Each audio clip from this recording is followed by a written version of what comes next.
The old relationship we had with the United States, based on deepening integration of our economies and tight security and military cooperation, is over. What if I told you that while America was celebrating its economic victories, its closest ally was quietly preparing to strike a blow that could reshape the entire North American trade landscape?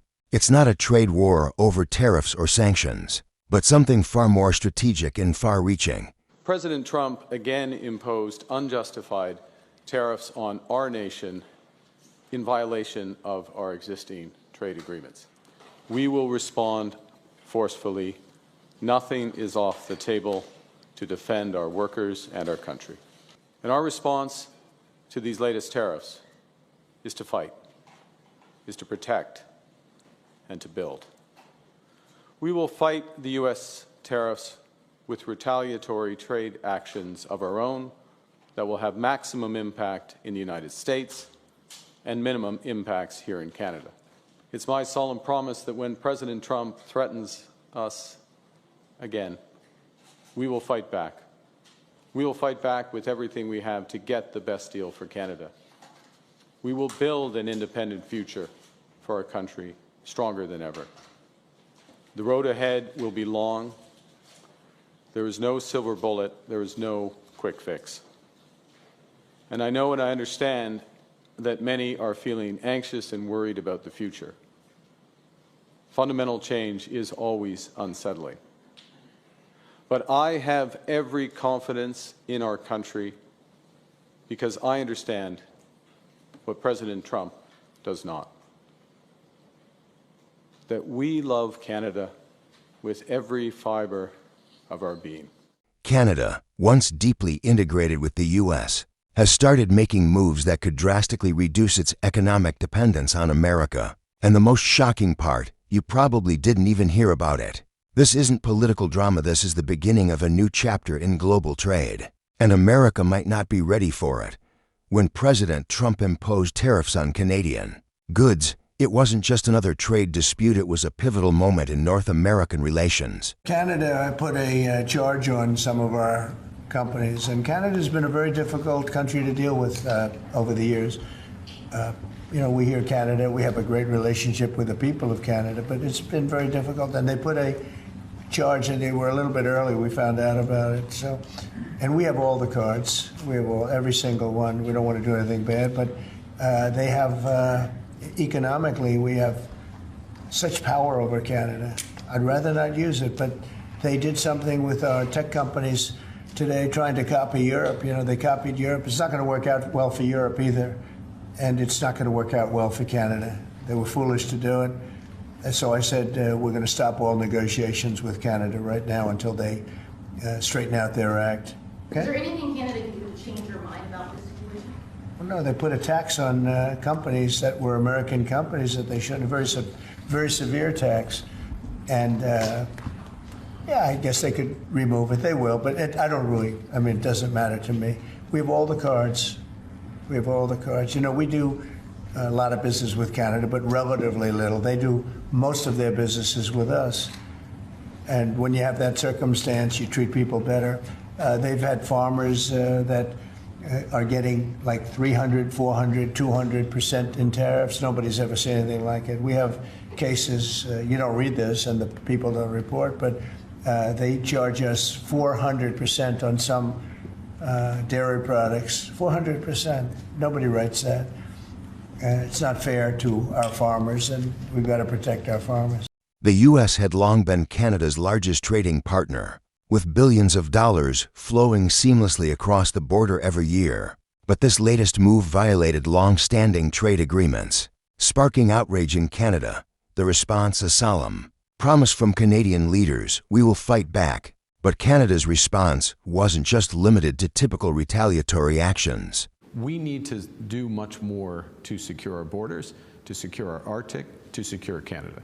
So we're going to need to spend more. We recognize that. Now we're going to do it in a way that is in the best interests of Canada, with partners on which we can rely, get best value for money, but also make more of that investment here in Canada so we're growing jobs and livelihoods in our own country. We're spending over 75 cents on every dollar of capital spend for defense goes to the United States. That's not smart. What's better if we spend more at home, if we have diversified partnerships? Look, part of what's been happening in the last few months since I became Prime Minister is a number of conversations of increasing specificity with our major European partners so that we become defense partners with them, that we become part of a very big build out of their defense industrial base, which will have big benefits for jobs here in Canada. We're making great progress on that, and by Canada Day, we'd like to see something concrete there. This wasn't about just hitting back with tariffs or sanctions. Canada, under the leadership of its Prime Minister, announced a bold new strategy that would not only counter the tariffs, but redefine the country's economic future. The focus shifted from maintaining a relationship of economic dependence with the U.S. to carving out a new path entirely. Instead of accepting the status quo or allowing itself to be bullied into submission, Canada took matters into its own hands. The Canadian government made it clear nothing was off the table. The country would defend its workers and its industries, even if that meant exploring new alliances and strategies far outside traditional North American borders. This wasn't an emotional outburst, it was a calculated, long-term response.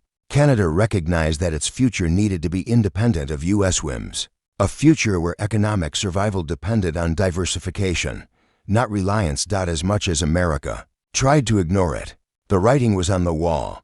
Canada was starting to question whether its closest ally could be trusted as a reliable partner moving forward. And that's where things began to get interesting, because what happened next would shake the very foundation of North American trade. Just 3 days ago, in a move that sent shockwaves from corporate boardrooms in Detroit to tech startups in Silicon Valley, Canada revealed a game-changing pivot: the Pacific Partnership Initiative. This wasn't just another trade agreement. It was a strategic realignment aimed at reducing Canada's overwhelming economic dependence on the U.S. by 40% within the next 5 years. And it wasn't a threat or an empty promise, it was already happening. Canada's government, quietly but methodically, began shifting its trade focus toward Asia, Europe, and South America, bypassing the U.S. entirely. Major corporations across Canada, from automotive manufacturers to tech giants, began restructuring their supply chains and shipping routes. Investment dollars that once flowed primarily into U.S.-centric partnerships were now heading in new directions. The ripple effect from this shift was immediate. American companies that had relied on seamless cross-border trade for decades suddenly found themselves scrambling to adapt. For the first time in modern history, Canada wasn't just talking about independence, it was building it. With the new Pacific Partnership Initiative, Canada was creating its own trade network, one that connected directly with Asia's booming markets, Europe's technological hubs, and South America's vast resources. This wasn't just about diversifying trade. It was about reimagining how Canada engages with the world economically and geopolitically. And the most shocking part, this strategic move had been years in the making, with Canadian officials securing partnerships and planning the infrastructure changes that would enable this dramatic shift. While America's leaders were distracted by domestic political issues, Canada was quietly making its move. The result, an economic earthquake that threatened to upend everything America had taken for granted. Canada wasn't just reacting to U.S. tariffs, it was positioning itself for a new era of global economic relations. The numbers are staggering. Over $700 billion in trade flows between the U.S. and Canada every year, making Canada America's largest trading partner. That's more than China, Mexico, and Japan combined. Every single day, $2 billion worth of goods and services cross the border between the two nations. But what happens when even a fraction of that trade begins to shift away? The implications are enormous. Canada's decision to distance itself from the U.S. isn't just about trade, it's about reshaping the entire economic ecosystem of North America. Major sectors like energy, manufacturing, and agriculture, all of which rely on cross-border trade, are facing uncertainty. Companies on both sides of the border are recalculating their strategies, and the impacts are already beginning to ripple through supply chains. Take the automotive industry, for example. For decades, American and Canadian auto manufacturers have shared an integrated supply chain. with Canadian-made auto parts feeding directly into U.S. assembly lines. Now, Canadian part suppliers are eyeing new markets in Asia, while American companies are left scrambling to find alternative suppliers. This disruption could cost millions in the short term and might even force a complete redesign of how the industry operates. The agricultural sector is no less vulnerable. Canada is America's largest supplier of agricultural products, everything from wheat to dairy. The reconfiguration of trade routes means that American food processors will face higher prices for Canadian goods, and Canadian farmers are already looking to diversify their market reach toward Asia and Europe. As traditional supply chains are being rewired, smaller businesses on both sides of the border are feeling the pressure. The numbers may seem abstract, but the human cost is real. With every dollar of trade redirected away from the U.S., the economic stability of North America is being quietly upended. The economic earthquake has only just begun, and its aftershocks will reverberate for years to come. What's unfolding between the U.S. and Canada isn't just an economic shift, it's a dramatic rethinking of geopolitics in North America. For the first time in modern history, Canada is publicly questioning whether the United States can be relied upon as a consistent and trustworthy partner. It's not a single trade dispute or policy failure that's driving this. It's a growing realization that the past decades of seamless trade and cooperation might be coming to an end. Canada's decision to pivot away from U.S. economic dominance is, in many ways, a repudiation of the unpredictability of American leadership. Trade agreements that were once expected to provide stability have become political footballs, renegotiated at the whim of whoever occupies the White House. Supply chains that took years to build are regularly disrupted by sudden shifts in policy. And worst of all, Canada is no longer willing to sit back and wait for the next surprise move from the South. The Pacific Partnership Initiative signals more than just a trade shift, it's a new world view. Canada is building a network of partners, primarily in Asia and Europe, to create a more resilient economic framework. It's a strategy to protect itself from the volatility of U.S. politics and the risk of future disruptions. But this move has broader implications, not just for Canada, but for global geopolitics. As Canada diversifies its economic relationships, other countries are watching closely. Europe, Asia, and even South American nations are beginning to question whether their long-standing reliance on American markets and policies is sustainable in a world where the U.S. is increasingly unpredictable. If Canada succeeds in creating a stable, diversified network of trade partners, it could inspire other nations to follow suit, further eroding America's economic influence on the global stage. The United States is accustomed to being the dominant force in North America, but Canada's actions suggest that trust, once broken, is far harder to rebuild, and that's something Washington may not be prepared for. Canada's shift away from U.S. economic dominance hasn't been loud or dramatic, it's been methodical, quiet, and almost surgical. The Canadian government didn't launch an angry public confrontation or make headlines with fiery speeches. Instead, it set to work behind the scenes, forging new alliances and preparing the groundwork for a major transformation that would alter the course of its future. The Pacific Partnership Initiative is a prime example of this quiet but calculated move. Over the last 2 years, Canadian officials have been diligently securing trade deals, laying the foundation for new relationships that span across the globe. They weren't making noise about it because they didn't need to, they were making deals. And these deals weren't just with countries in the immediate vicinity, they were with global players. In Asia and Europe, for example, Canadian officials have been negotiating directly with South Korea, Japan, and even European nations to solidify energy agreements, technology sharing partnerships, and defense collaborations. While American leaders were preoccupied with other political battles, Canada was laying the groundwork for an entirely new trade network that didn't rely on U.S. involvement. Canadian companies, too, have quietly been exploring alternatives to U.S. suppliers and partners, instead of relying on American tech platforms or financial institutions. Canadian businesses are now integrating with European and Asian systems.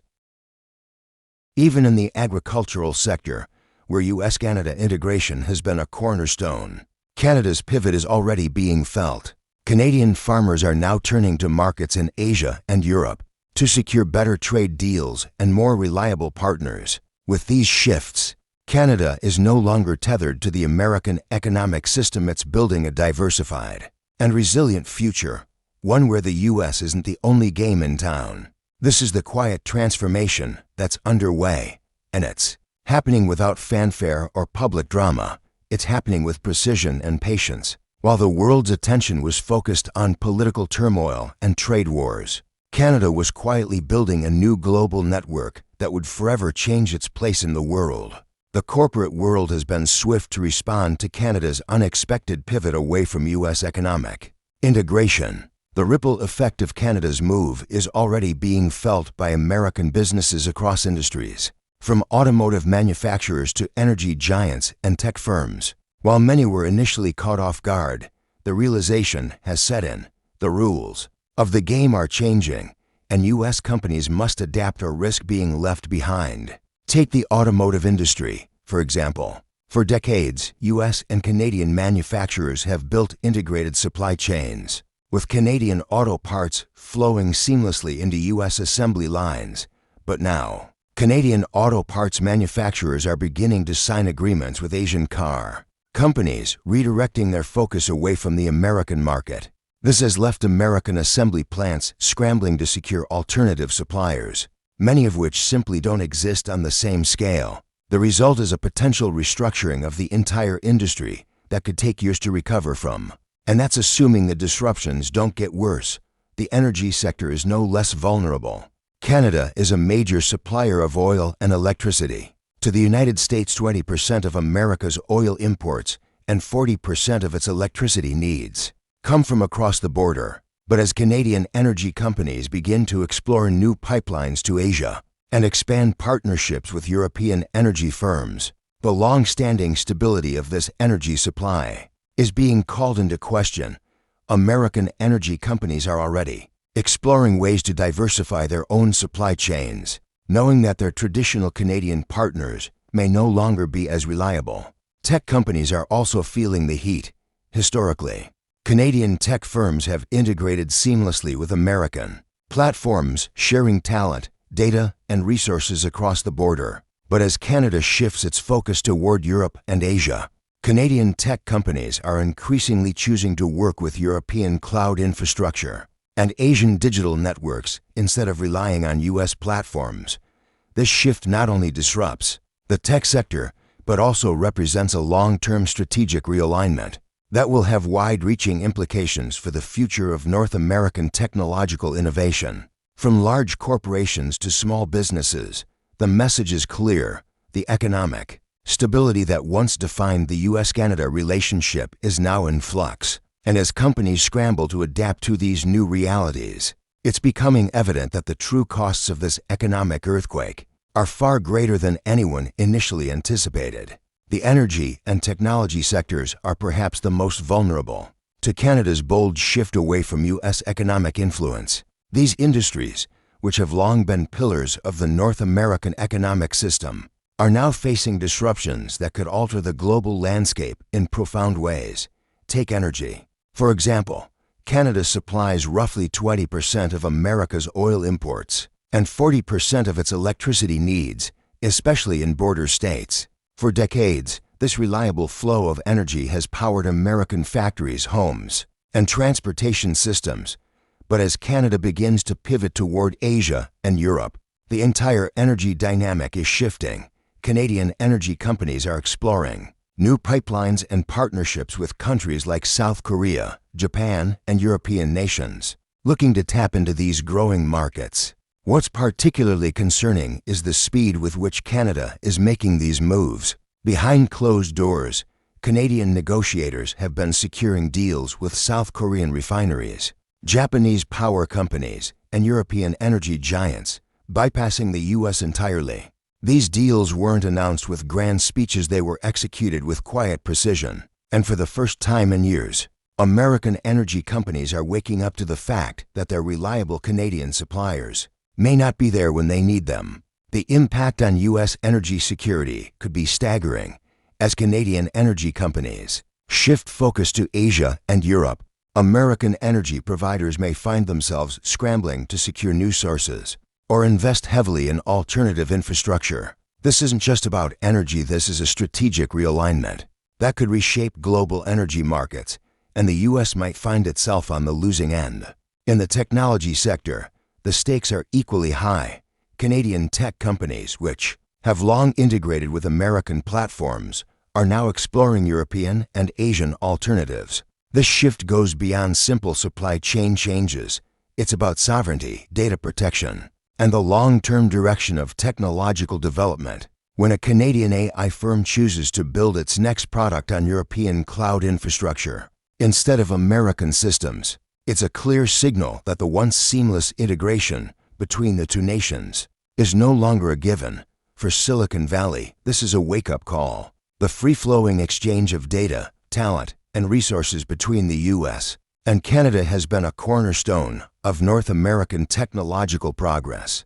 But as visa requirements and regulatory frameworks diverge, the talent pipeline is slowing. More and more, Canadian companies are seeking out non-U.S. platforms and partnerships, forcing American firms to reconsider their approach to the Canadian market. Both sectors are facing the painful reality that the old, integrated systems are being torn apart, and what replaces them may not be as reliable or predictable as before. The energy and tech industries are the lifeblood of both nations, and the seismic shifts underway could have long-term consequences that neither country can afford to ignore. The shift in Canada's economic direction marks the beginning of a new era in North American trade, and its consequences will echo for years to come. As Canada moves away from its long-standing economic reliance on the U.S., it is charting a new path that could redefine the future of trade in the region. This is not just about Canada seeking to diversify its relationships, it's about survival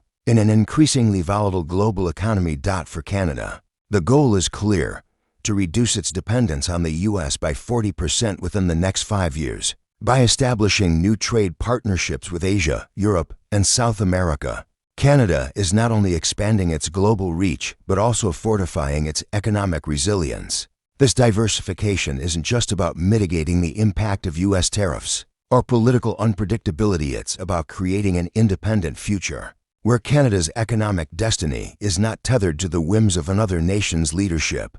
However, the implications for the U.S. are equally profound. As Canada strengthens ties with new economic partners, it is slowly eroding the stability that has defined North American trade for decades. The seamless integration of U.S. and Canadian economies, once considered a foundation of North American prosperity, is being replaced with a new reality, a more fragmented, uncertain future where both nations must navigate a complex web of international relationships. The question now is not whether this shift will happen, but how it will unfold. America's traditional position as Canada's largest and most trusted trade partner is being called into question, and the silence from American policymakers is telling. Instead of rallying to address the underlying issues that have led to this break, Washington seems paralyzed by uncertainty. In the meantime, Canada is quietly building new partnerships that bypass the U.S. entirely, leaving the U.S. to play catch-up in an ever-changing global landscape. What's more troubling for the U.S. is that Canada's diversification strategy is already being closely watched by other nations. If Canada succeeds in reducing its dependence on the U.S. while maintaining prosperity, it could serve as a model for other countries seeking to mitigate their own exposure to American instability. As global trade dynamics shift, the idea of a world that is no longer centered around U.S. economic dominance is becoming increasingly feasible. The full impact of Canada's strategic pivot may take years to fully materialize, but one thing is certain: the North American trade system, once built on the assumption of an unbreakable bond between the U.S. and Canada, is being restructured. And as this transformation unfolds, the U.S. will have to grapple with the reality that its closest neighbor and most important trading partner is no longer as dependent on its leadership as it once was. The implications are enormous, not just for North America, but for the global economic landscape.